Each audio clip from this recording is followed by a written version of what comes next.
Hello friends, કેમ છો બધા? મજામાં ને? આજે આપણે બનાવશું શિયાળામાં બનતા અડદિયા.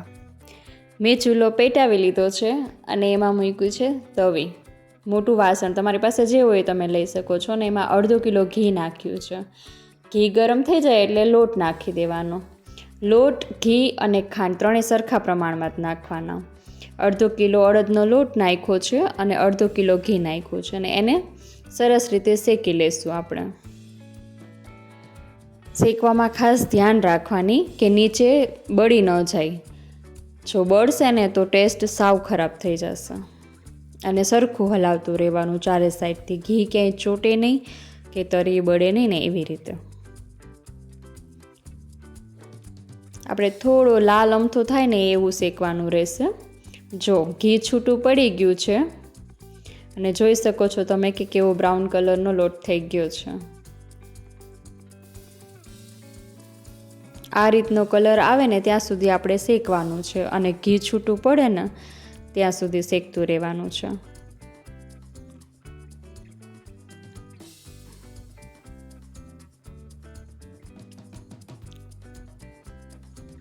હવે આપણો લોટ શેકાઈ ગયો છે ને આપણે એને નીચે ઉતારી લેશું.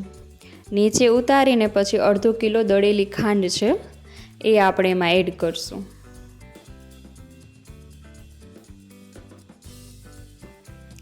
ખાંડ નાખી અને સરસ રીતે આપણે હલાવશું એને. એક સરખું બધું મિક્સ થાય ને ત્યાં સુધી સરસ રીતે હલાવી લેશું.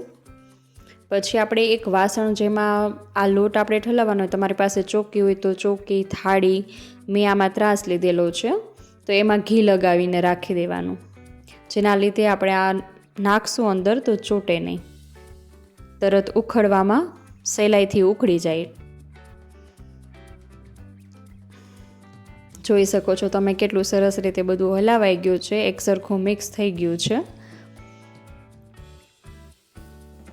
હવે આપણે ત્રાસમાં ઠલવી લઈશું. ઘીવાળો સરખો ત્રાસ કરી લીધો છે, એક સરખું જ ઘી લગાવવાનું અને હવે આપણે એમાં ઠલવી દીધું છે.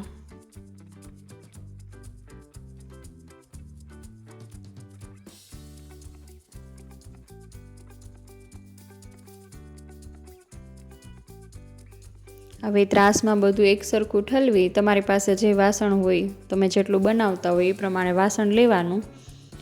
જાડું પાતળું એવું કાંઈ તમારે કરવું હોય તો નાનું વાસણ લેવાનું, જાડા વધારે એના ચોસલા પાડવા હોય તો. હવે એમાં આપણે કાજુ બદામ વેરી અને તૈયાર કરી લીધું છે. હવે એને પંખા નીચે ઠંડુ થવા રાખી દેવાનું. ઠંડુ થઈ જાય પછી એને આપણે નાના નાના પીસ કટ કરી લેવાના છે. શિયાળામાં ઘી જલ્દી જામી જતું હોય છે એટલે કલાક 2 કલાક આપણે પંખા નીચે રાખશું ને ત્યાં સરસ જામી જશે. હવે નાના મોટા જેવા પીસ તમારે કટ કરવા હોય એ ટાઈપના તમારે કટ કરી લેવાના.